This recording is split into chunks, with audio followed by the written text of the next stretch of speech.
Hey, hey, y'all. I said it. Hi, everybody. Hey, I'm James. I'm Ultimise. Why you ain't keep the glasses on? That was Okay. yeah. It has a glare on the screen. Oh, it do. hmm Okay, never mind. Is that gonna look good for the camera? We'll find out. Wait, you ain't open this either? Hmm? You ain't open my mail? No. You be so respectful. This a magnet that go in the refrigerator. It was open. Okay, let's talk about that. A distraction. Hey guys, today is March 9th. We're almost halfway through March, and I'm having some internet issues. So if this recording is a little different, it's from my phone, not on my computer. Oh, you just messed it up right there. What were you trying to do? Huh? What was like the goal for today? Because you had all that curl stuff. No, my hair wasn't dry, so it ended up drying when I let the twist out. So why this side look different than the other side? Because this side was drier than this side. Oh, You're supposed to let it dry. what it looked like when you went out the house today to go to Blackwood? I mean, or It wherever looked you wet. were. Was that like the look you was looking for? No, you're Oh, supposed to dry. oh, so today was like a bad hair day? Yeah. Oh, did it affect you in any way? No. Oh, okay. You sure you gonna keep the glasses on? Because I can't see. I think that's important. That is important. That's why I took them off. I got you. I thought, but I didn't know the clear. So let's just say the past 24 hours for us, there wasn't a lot of communication.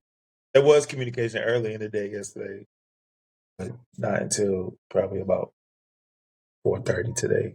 So we got to this place. I was gonna bring that to like you guys, but I decided against it and I had a conversation with my wife. I thought it was a productive conversation. I thought we got some clarity. It was a situation that happened where there was some misinterpretation of some words. But I think it worked out for the best. I think God was pleased with how it was resolved. Would you agree? I would hope so. Well, I'm saying we here now, like we on this video. This ain't fake. Are you faking right now? Like, are you faking the smile? I can't be like God is pleased. I hope God is pleased. You don't think He's pleased with like resolution that ends in something of apologies, forgiveness and grace, and moving on to be better? You don't think that God is pleased with that? Yes, But but I'm not speaking for him. I'm not saying you're speaking for God, but you can speak to the character of God. Do you not think that He will want forgiveness, grace? Yes. Okay, I'm asking. See, feel like it's still some stuff in there though. Is it all gone from you? Yeah. All right. So today's topic is lighthearted. I think when it comes to marriage, this has come up. I seen Marcus D. Wiley, the comedian, talk about this. I seen somebody else talk about it. No, I don't think it was Marcus Wiley. It was a comedian or somebody that was talking about it. And the one thing that I never thought about when it came to like marriage is when one spouse is the only child and the other spouse grew up with siblings in their vicinity. And it's probably come up in our interactions a lot, like over the course since we got married. Like I don't think during dating we talked about it a lot. We did. We We talked about it, and I because I know. Yeah. I am aware. So I remember bringing it up.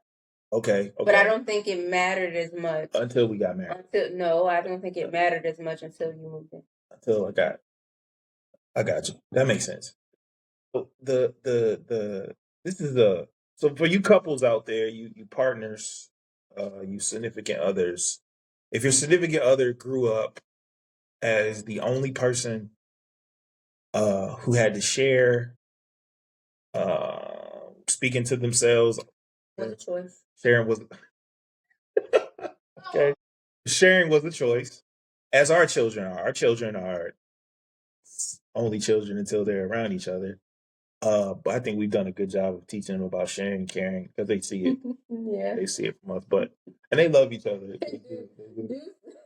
So if he hurt her finger during the He was about basketball game, You heard what he said after? yeah, and she really hurt her finger badly. She So did. she left the court and he stayed on the court playing the guy. And what did he say when he got in the car? He said, "I crossed them up for you." He was like, "I just want to let you know, Crossed them up. for you, 'cause you're my sister." And Izzy said, "I don't care." She didn't care, but Deuce was like, he cared. Well, part of it is I had to keep him on the. I told him to stay on the court and continue to play because he wanted to make sure Izzy was okay. I do appreciate that about our son.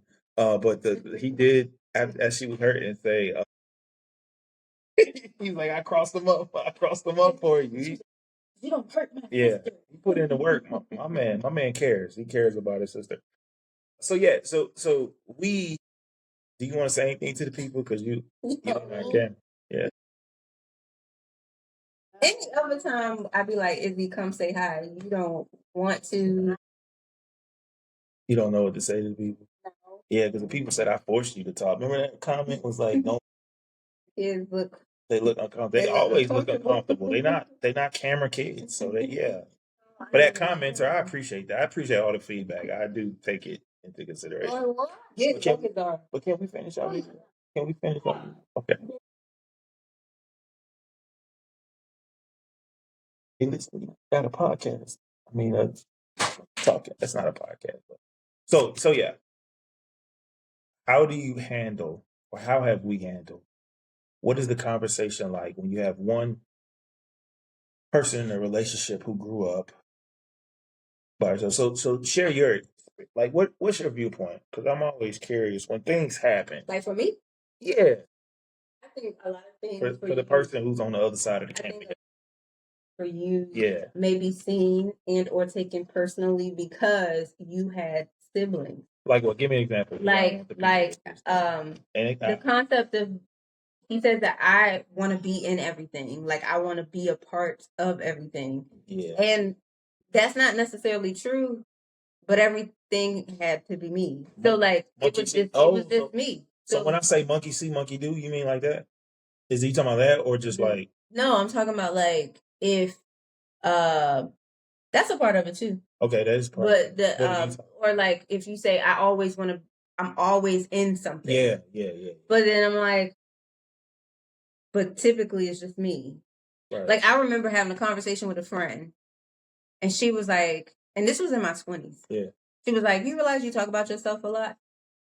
And I was like, "Who else would I talk about?" Yeah. I don't have any siblings. It's literally I live by myself. Yeah. It's me. It's me and my mama. Like that's it. So like why? Who else would I have? So but I remember having that conversation with her. Like she was just like, you don't have nobody else to talk about? No. It was just me. And I was in my 20s. Okay, so you got married in your later 20s? 29. How did that translate when you got married? So the first my time? Ex is also an only child. Okay. So we definitely understood that dynamic. I think that's why, like when we were partners, we were great partners because he understood there was like a certain flow of stuff. And like the things that were my things, things that were his things, and it just. So how is it now that you don't allow me to be like mom me? You get on me when I be like mom. Because I was an only child, I'm also very intentional. I choose to share. Okay. That is a full statement that is still very true to this day. Okay. I think that for some people it's like for me, that is a choice. Yeah. For me to be like we, ours, us. Okay. And I have a lot of practice with it. So like I'm really good at it, but it's never because of obligation, which is why it's never out of obligation, which is why I don't like when people do things out of obligation. Like even if it's a duty, like even if it's a response, like there's nothing. Yeah. If I can think about, there's nothing I had to do out of obligation. It was legitimately because I wanted to. There hasn't if someone's like, I feel obligated to do this for you, I'm gonna be like, nah, you can keep it. Like, so, how does that relate to me? Because I grew up in a house with 2 sisters. I have a total of 4, but I only grew up with 2. Yeah. And so the moment that Keisha was born was 3 years after me. Kia was born 6 years after me. So there was a time where it was me and mom up until I was 3, 4, right? Up until I was 4. Up until I was 3. And then Keisha was born. Then when Keisha was born, some of the attention went to her. And then when Keisha was born, Kia came. She's the baby. So the last one, kind of, and she was a cute baby.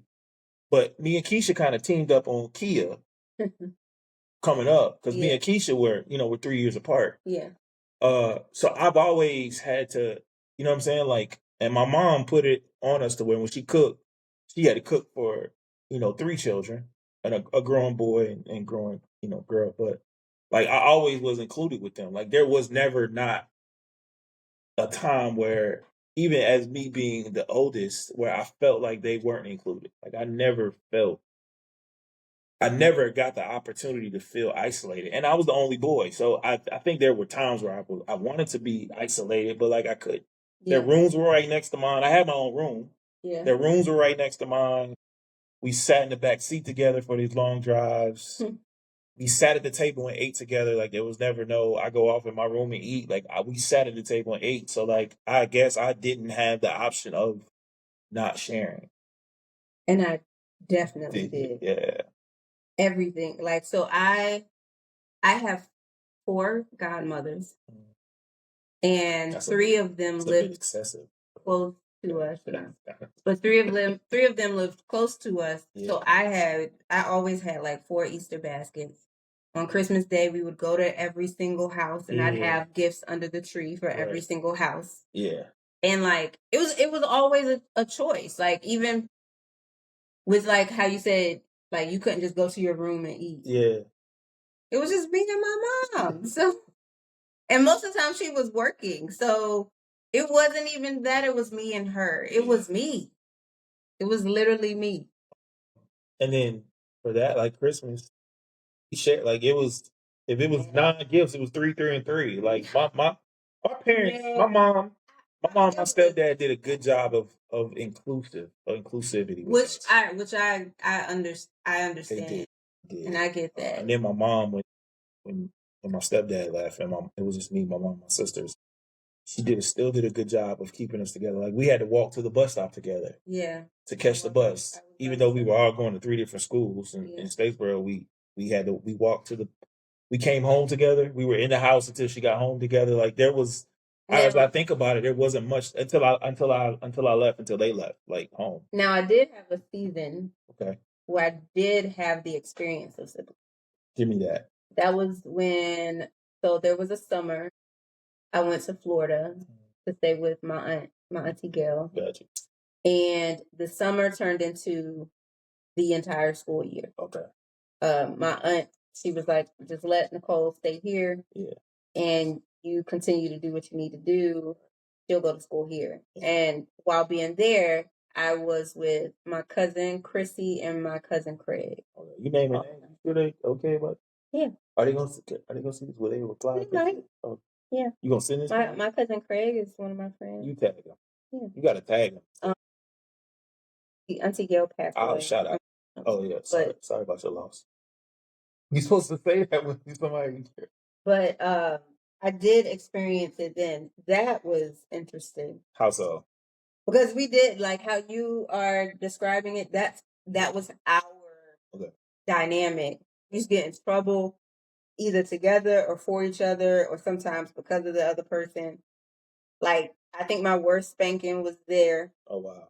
Because somebody said that I left the curling iron on and I didn't. That was a bad spanking. Oh, so you felt somebody telling on you. And then one time, me all the time. Can you imagine that? And then one time, like I think I still have the bruises. I still have the bruise spots on my feet. Yeah.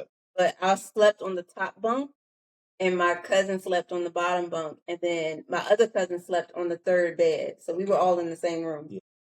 And my cousin, he broke the stairs that goes up to the top.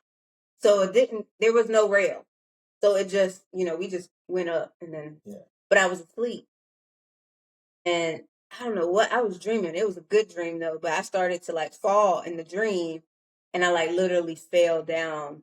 I fell off the top bunk and I rolled down the little stair thing and my feet were getting caught in the wood stairs. Yeah.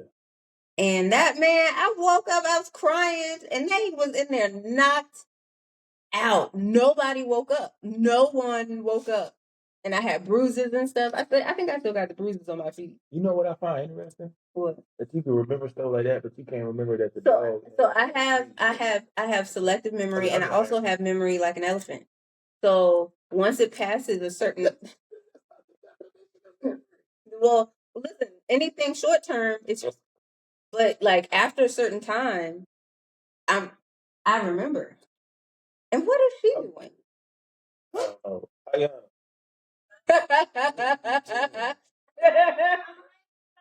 have you finished eating? Yeah, did you eat your food? Okay. All right. Because you got bedtime in 3 minutes, actually. So, okay. So,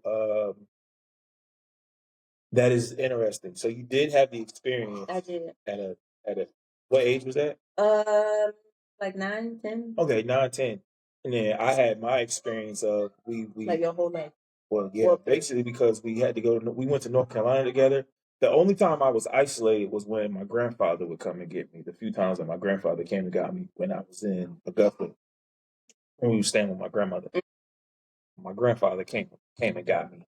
That was pretty much the only time I was separate because I have a different father than my sisters do. Being the oldest, I spent more time with. I spent more time in the full family of mom, dad, sister, brother. I spent more time in that environment than I did. No, yeah, I spent. It was half and half, literally. You know what I'm saying? It was half and half a little bit. So no shade to my stepdad, who I love, man. Shout out to my stepdad. So I also my relationships with my friends are a reflection of why I'm shit. Wait. Yeah. Connect that for me. So because I think I know, but because I don't have actual sisters. Yeah, okay. So I legitimately treat my friends like sisters. In my younger years, it did not work well. Girls? Yeah. Oh, it didn't work well because if they had sisters, I was disposable. Okay. The sister was not. Okay. So it wasn't good until it was good. Now, like my friends, they are my sisters. Yeah. But I also learned that from my mom because she, like my godmoms were her best friends. Yeah. Still are to this day. They still cool. So, but that's why with relationships, I'm a lot more intentional because I didn't, and I moved around a lot. So there's that. I make friends and then have to leave. I'm the opposite. That's the craziest thing. Like it's weird how when you sit back and now that I'm thinking about it, I'm the opposite when it comes to males. And I grew up. I moved around too because of military, right? So, but like, I don't have the same sense of community that you have with your friends. I noticed that. Like you guys, group chat. I'm not in the group chat on the other side. There's a whole other group chat from the Bible study guys. That's because I don't have an iPhone. They talk about me because you have that. But I'm included. Yeah, my God. They be like, oh, we get that blue dot because all me sitting here. They haven't included me, and you know what I'm saying. That I think, but that's indicative. The reason why I wanted to bring this topic up is because that was a part of my drive yesterday when I went from South Carolina to Georgia. Yeah. I don't. Can you focus? Sorry. No, because then she's gonna start crying because the dog's gonna bite. Do that because the people can hear. I can't edit. I don't edit. We don't edit. I did. I at some point in the drive, maybe it was from Atlanta from McDonough, when I got off on the exit, I had to use the bathroom real bad, so I stopped. That's why I took me kind of long. I stopped at the QT by Tanger. I stopped at the QT. This is a little. It's I used the bathroom. That one that we stopped at, I stopped there, and I used the bathroom. And I was listening to Noble talk. Shout out to Noble again. Yeah, he's got to come on this podcast. So I was talking to him, and then I got back on the road, and it was from McDonough, and I stopped again in Dublin because I had to get gas. Okay. And I felt alone. And I felt alone from the standpoint of we were having a little tiff, and I didn't know who I could talk to. I didn't know who I could call that was married and would give me some good advice that's connected to us. And I realized that when you talk to your girls, it's almost like you're talking to your sisters because you talk to them and they know about us. I really, outside of Nova, I really don't have anybody that I talk to about us. You are who I talk to. Like and I don't know if that's good or bad. So you people out there can tell me if that's a good or bad thing. I would love to get your point of view, men or women, comment on this. But like, I constantly hear, I constantly hear men say don't be in isolation, and I'm not attempting to be in isolation, but I also hear have good, wise counsel, and it made me stop and realize that even though you didn't grow up with siblings like I did, you do have family, and it's not in a traditional sense, but your girls, like your people. And I watched what you do. I watched what you did with Keisha a couple weekends ago. Mm-hmm. Is that important? Business. I watched what you did with Jocelyn. I watched what Tracy. I watched what Tracy did. Like I don't know who initiates, but every now and then it feels like for me, and I'm watching. This is me on the outside of your bubble, your friend bubble. Whenever it feels like things have gone too long, and y'all may talk through text or whatever, somebody will pop up or somebody will check in, and I don't have that. Like, and I don't have somebody who's connected to us. And my man Jarrell, who I went to go see yesterday, part of the reason why I did go to Spartanburg to go see them play was because the dude checks in. Like he'll check in and be like, "Are you good?" But I realized like that probably is hindering me a lot in our relationship. Wait, it's getting a little dark. That's why people be like the hue be orange because it's light right here. Oh yeah, the light is actually not. Yeah, it's not. So I realized like that probably is a little small piece of.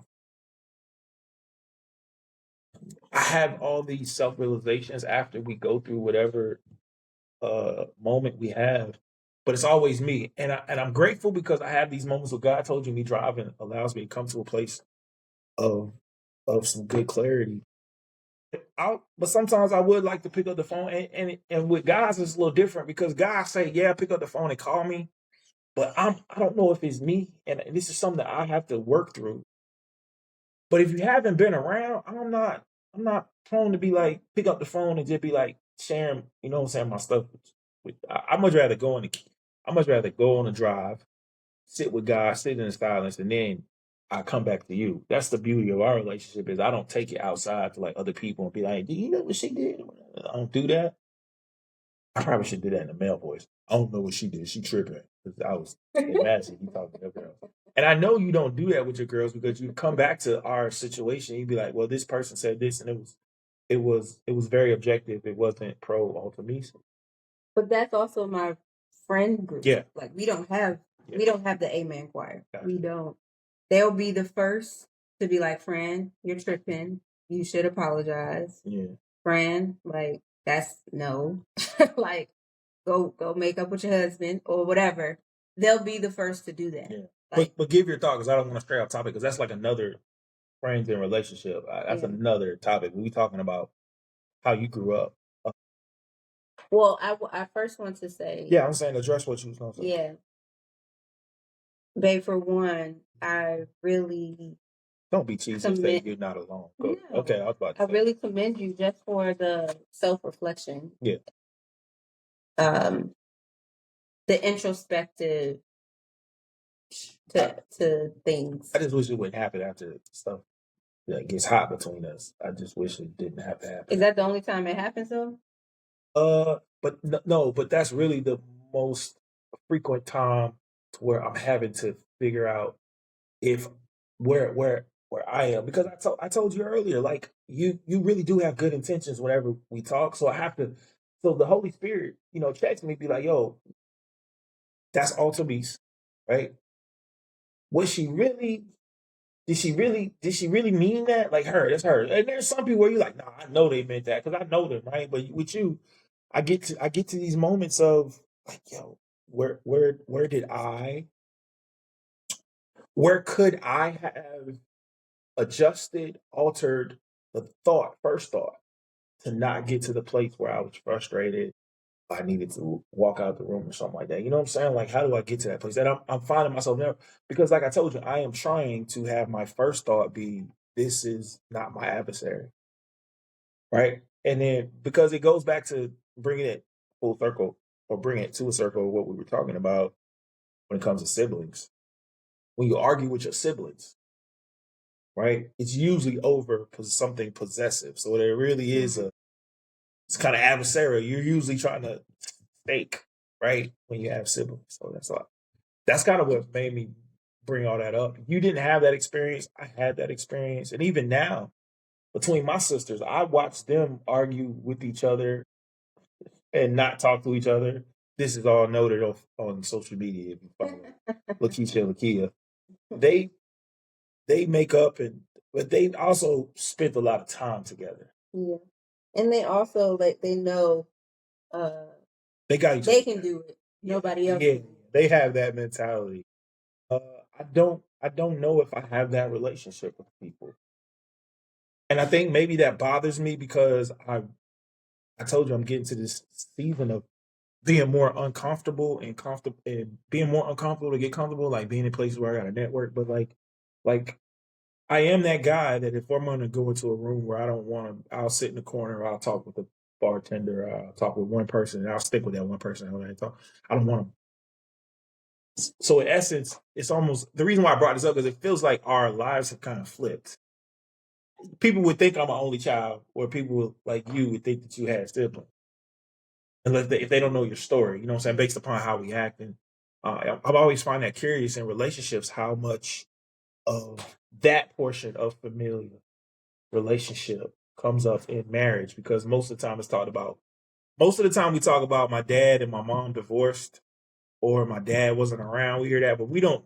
I rarely hear it. I'm hearing more because I've been tuned to it. But like how single children, Yeah, only children. only children. Sorry, not single children, but only children, and how people grew up. Which was how they and how you. That's a part of the marriage process that is not talked about, because that's the same as mama's boys and daddy's girls. I think how you were brought up plays in. And I'm not trying to be hyper independent. Yeah. I'm not trying to, which could be which is an assumptive thing. Yeah. I'm not trying to just do things and be in. I'm not trying That's at all. how you was conditioned. That's what it had to be. Like it literally was me and mom. So and after that, I married somebody who also was an only child. Yeah. So, which is crazy. She doesn't have any like first like aunts, uncles. She don't have any of that. First cousins. She will never have that. She'll never have that. And Deuce has one first cousin. Yeah. So, and it goes back to like what you talk about in the dating process of how many kids you want. You know what I'm saying? Like if you come from a big family, do you still want a big family? And that's a big thing when it comes to legacy. Like that's like so important to marriage. And hopefully with this conversation, it sparks conversation in your relationship, to look at things from your spouse's perspective. I know you've given me a lot of food for thought whenever we have discussions or things happen.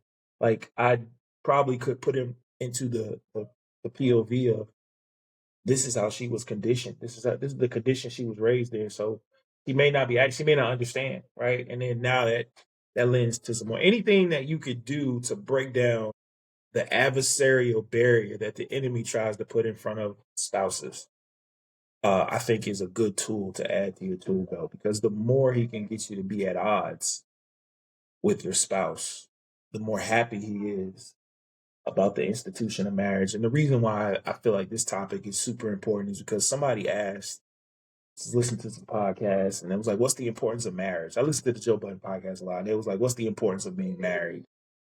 Why is it important to be married? Or, well, the first thing is that was God's intention for man and wife. I mean, yeah, man and woman to be together so they can procreate. That's like the first thing in the Bible. But I think the second thing is to exemplify the kingdom as best as you possibly can. And in the kingdom, there is sacrifice, there's mirrors, there's honesty, there's brother, sister, because when we get to heaven, like, ultimately won't be my wife. You know what I'm saying? She'll be uh, a, a soul that was here on earth that tries her very best to exemplify the love of Christ in all that she does. And I've gotten to experience that on the earth, in the earthly sense. And I'm all the more better for it. But I also know that she grew up not having to experience sharing, like the equality of, or trying to split things three ways. It was just her. So that lends me to think about things a little different whenever we have discussions or conversations, or if I'm observing. I observe my wife a lot. And so we hope that this can spark some dialogue. You've been on point with dropping these gems. You got anything you want to leave for the people? It's going to be a YouTube short. No, I just think that, like, we should approach things with curiosity. Yeah. And it's better when it's approached with curiosity, because then you realize, like, why people do certain things they do, rather than being like, in a place of judgment where it goes through your filter of your experience versus the actual experience that they have had, because they're two totally different things. Yep. So I would just say, like, stay curious about things. Even if you think you know the person, like, my friends, some of my friends I have known since I was like 12 years old, and I'm still learning things about them. Yeah, I don't have no friends. I think that, since like I was 12. All my people, except Todd and Pops. And I was 15 and 16. So I only have two. Anything from high school. I don't have no people before 10th grade. And then now I only have a few. But I say all that to say, I love that. Stay curious. Stay curious to avoid assumptive arguments or disruptions.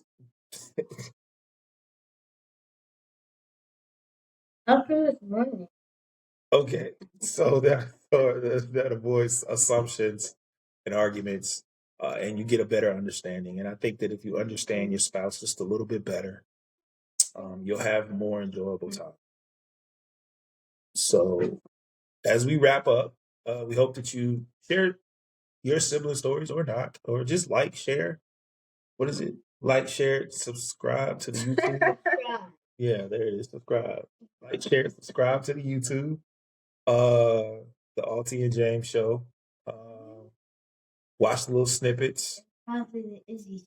Probably the Izzy show. She's gonna have her own YouTube show. So we love you. We appreciate you guys, and we hope that this we hope you can use this in some way, some capacity. Peace. Bye. Peace.